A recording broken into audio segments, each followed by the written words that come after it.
Jen.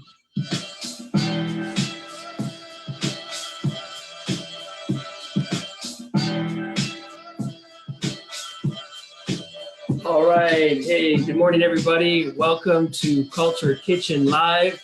My name is VIU Simon. We do this show every week. It's supposed to be Tuesdays at 5, but due to a technical problem, we're doing it now. And it's working. That's great. The idea is that students prepare foods that they love, that they enjoy, and show us how to make them. And we try to feature students from different places. Today we have a Canadian student. She's part of the Students' Union. This is Anouk. So welcome to the show, Anouk. We'll get the theme music. There we go. That was just intro music. Can't keep it all the time. But yeah, welcome. Thanks for doing this. Yeah, no problem. I am, as mentioned previously, making waffles today. I was going to make them for dinner. I think that they can be at any time of the day food. So now I'm making them for brunch. So I've already, I'm definitely willing to post the recipe online if people are interested in that. But I've already mixed up my dry ingredients, which is flour, baking powder, and salt. And I'm just going to show you a few of the more tricky steps because I feel like there's some things that make waffles way better. So it's worth learning how to do them. You know what, Anouk, that reminds me. I mentioned this to a friend who's from came here originally as an international student, and he said, "Oh, waffles! Like you just put them in the toaster," because he only recognized them as like the frozen waffles. Ah, okay. And so it is. You never know what people's experience is with waffles. So I agree with you. Like, there's so many different levels of how like of quality you can take this. Yeah, I suppose it's worth mentioning that one of the key ingredients is a waffle maker, which is a machine you may have to borrow or buy from a friend. But I think it's a worthwhile investment if you like treats. So the first thing I'm going to be doing is taking my egg and I'm going to be separating the yolk and the egg white. So I don't know how well you can see this, but I can. Good view. Good view. Yeah, I'm feeling it. Maybe here. So I'm just going to crack it gently and then break it in half like you would normally. But I'm going to use the shell to keep the yellow part of the egg in it. And so I basically just pass it back and forth between the shell until all the white parts are in the bowl and the yellow part is a nice little contained package in the eggshell. Right. You just keep the yolk for later. Yeah, and the yolk's actually just going in with the dry ingredients. Okay. So this one has 2 eggs, so I'm just going to do that again. And it does take a bit of practice. You can accidentally break the yellow part. It's not the end of the world. Just try to keep as much of it in the shell as possible. There's some devices that can do this for you too, but I don't have one of those. I don't know. So let's just back it up a bit. Now, for people who aren't really familiar with baking, the principles of baking, I know that you want the yolk separated there because it's the egg white that helps for the fluffiness. Yes, that's correct. Yes. All right. Yes, and so then I'm adding my other wet ingredients to this flour and egg yolk mixture, which is milk. I happen to be using oat milk today. Most dairy substitutes seem to work well in my experience with waffles. It doesn't make a whole lot of a difference. And then there's also some oil that I'm adding. And you might be able to substitute this for applesauce. I know in a lot of baking you can. I haven't tried that with waffles yet. And is that just sort of your typical cooking oil, like a canola or sunflower? Yeah, it's vegetable oil, so I can get some canola. Mm-hmm. And just gonna mix that up.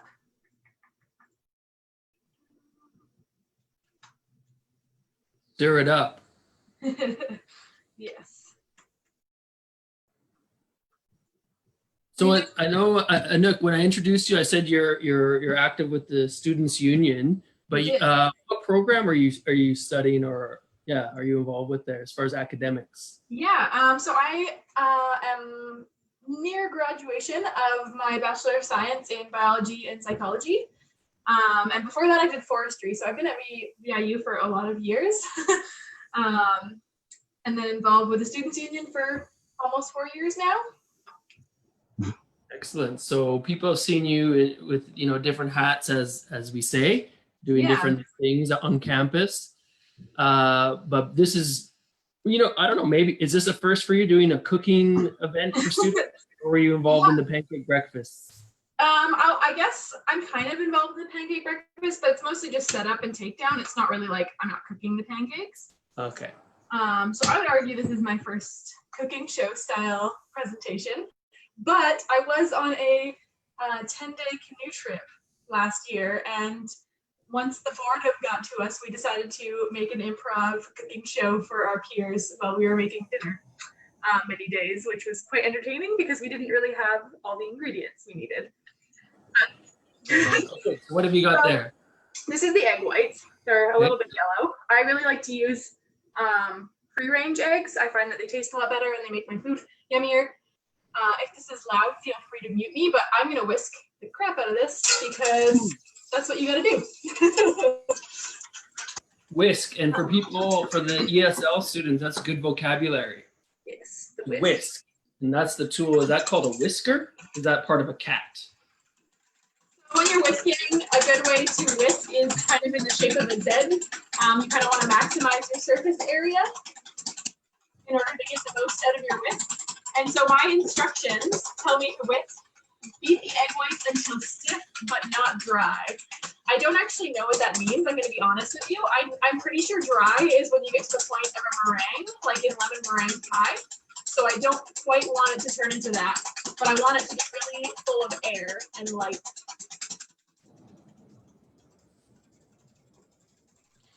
And that really might be the key to a good waffle.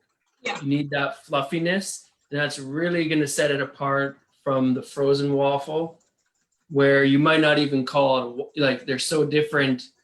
You can't even put them, you can't compare. Yeah, these ones will turn out a lot more crispy. Sometimes those frozen waffles are a little bit soggy. It's just a different thing, different experience.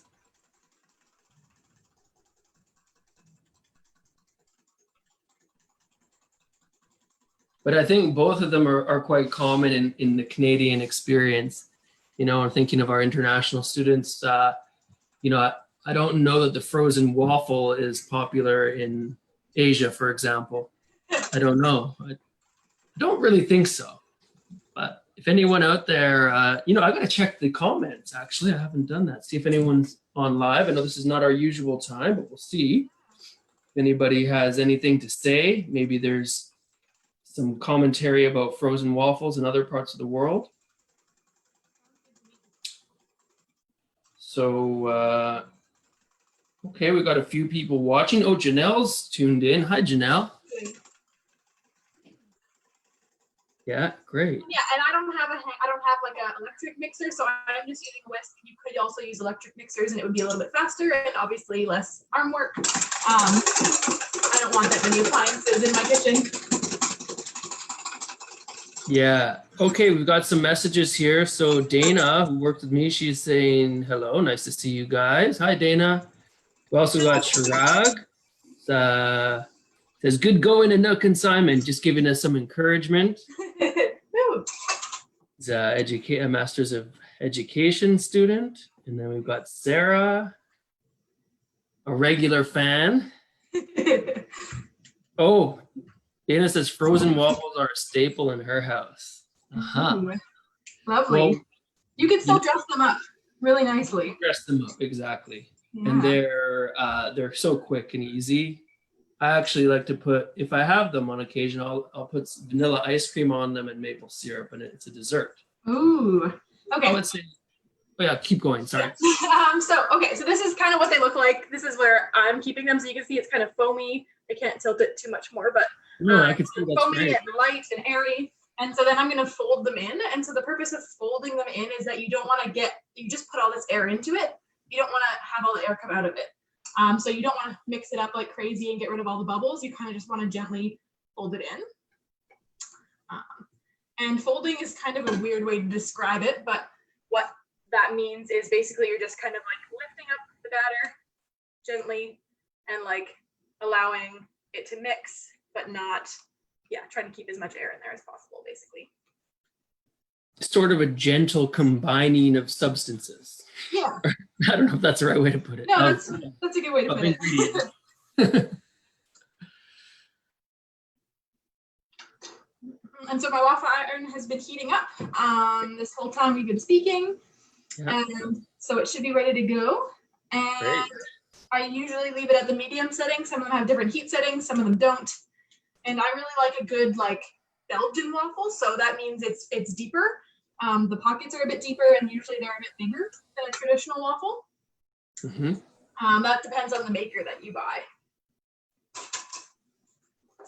So more comments here. Jessica is saying she likes to freeze the homemade ones. Oh yes.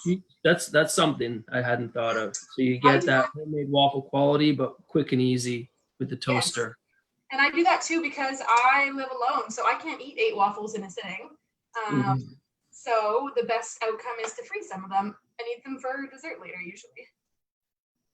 Yeah. So I'm just scooping enough to fill the bottom. And this waffle maker already was brushed with a little bit of oil, but it is non-stick too, so. And now we wait. And usually the cue I wait for is that the steam has stopped coming off of the waffle. I find that's a really good measure of it being cooked.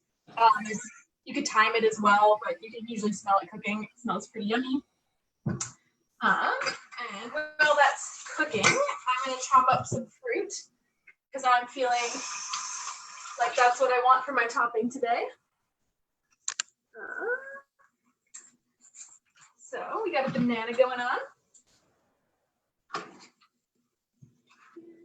And that's this is sort of where there's obviously the craft of making a fluffy waffle, but then there's the artistic expression might come on the topping, or let's even say what makes it extra exciting or special if you want to treat yourself or treat your family or whatever. You can add whatever it's usually fruit or ice cream or whipped cream.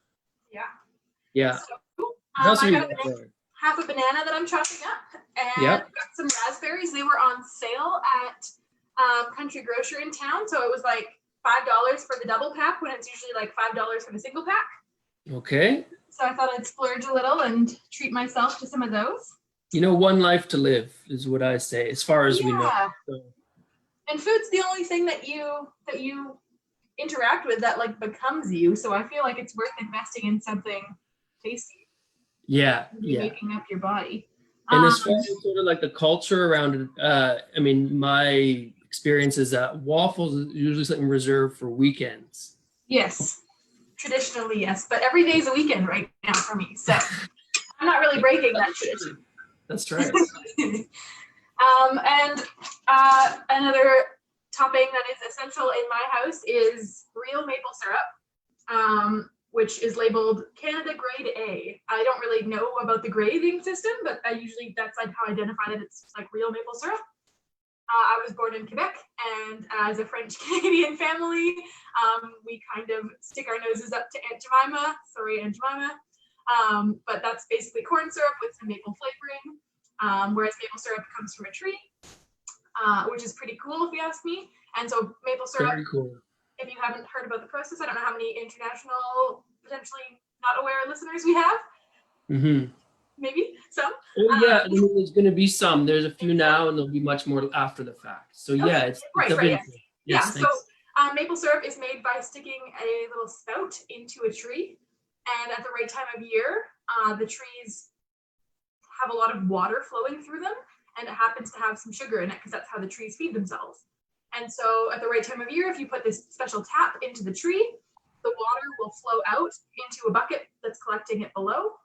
And then you can take that to something called a sugar shack, which is basically just a place with big boiling vats. And you can boil down the sugar water so it gets condensed. And once it's condensed, you get this lovely maple syrup, and the flavor comes from the tree, obviously maple trees, maple syrup.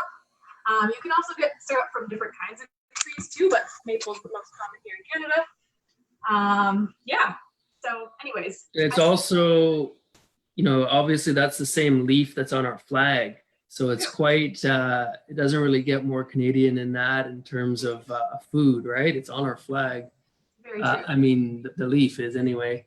So yeah, we do that in the but well, we used to do the pancake events in Building 255, and it was always a hit. And for a lot of international students, it was their first time trying it, right?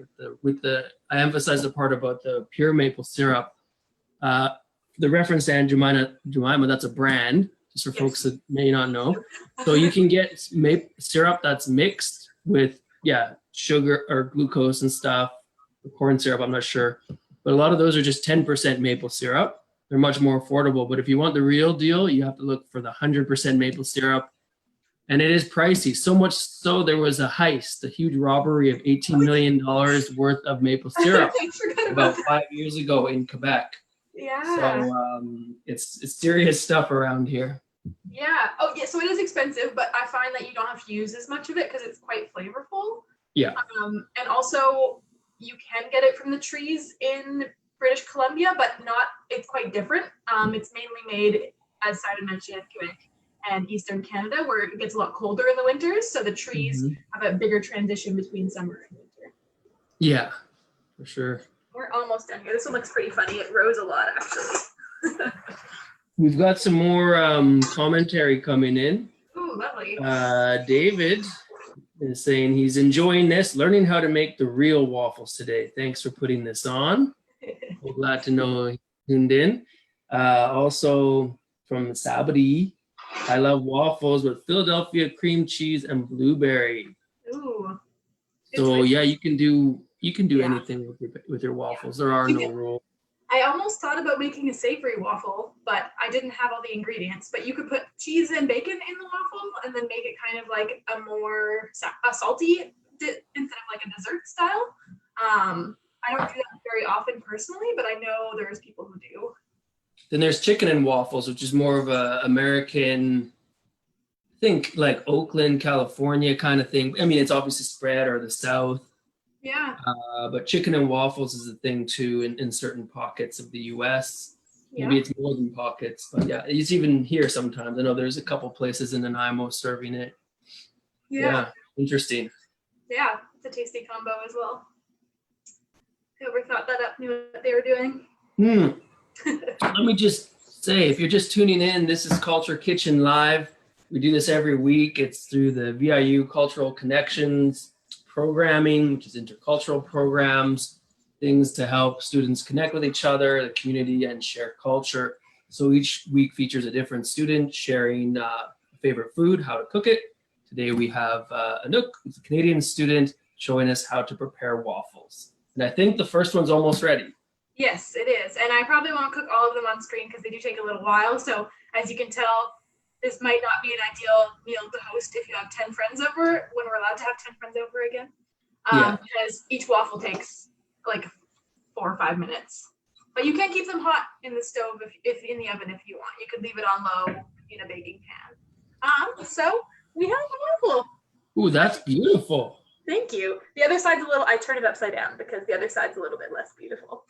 Is it like overcooked or undercooked on the other side? It just is funny shaped because my waffle maker is, I feel like it's the normal style, but kind of. It's irregular, just like us. Yeah, it opens up. Perfect perfection is what I like to say. It opens up when it rises, so the front end never gets cooked quite as well. Okay. No, it looks really nice. Thank you. So I'm just going to plate this up. I also will probably make the rest of these with some baked in chocolate chips because when I do freeze them, I like to just eat them actually frozen as a weird little dessert treat. And when they have chocolate chips in them, I don't put syrup on them. Let's back this up a second. If you eat a frozen waffle, I don't think other people do this. I think this is a me thing. You eat it frozen, like you don't warm it up, you don't toast it, you just eat a frozen waffle. I eat a frozen waffle with chocolate chips. Kind of like, have you had a frozen chocolate chip cookie before? Yes. Yeah, so it's kind of like that. It's part of it is out of laziness. I'm gonna be honest, but well, I do like frozen banana bread. Slice it, and if it's a very moist cake, it actually has almost like you're having like a frozen treat, like a. Oh. Well, because if there's a lot of banana in there, it kind of So okay. I'm wrapping my brain around it. I think I could appreciate it. I think if it was if you're eating like a frozen grocery store waffle, frozen, I might be a little bit more concerned for you. That's fair. But this fresh, yeah, gotcha. My other topic of choice today is whipped cream because it was also on sale and I decided to go all out. Okay. I also grabbed out other things for you to view, like some Greek yogurt and some hemp hearts, which I might throw on, add some nutrients to it. But yeah, I'll get the close-up shot for this one. Whoa. Ta-da! I'm the kind of person who eats what I like to eat and doesn't worry about it too much. Right. Yeah, that looks luxurious. That's how I would describe that plate. It's not an everyday meal because I don't want to make waffles every single day, but I'm very excited about this.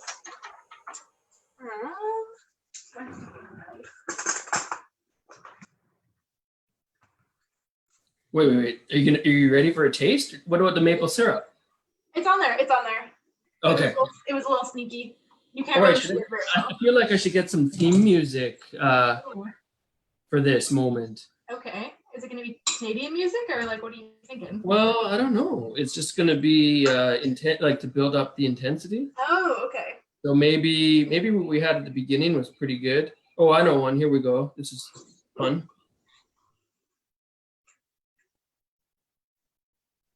Oh.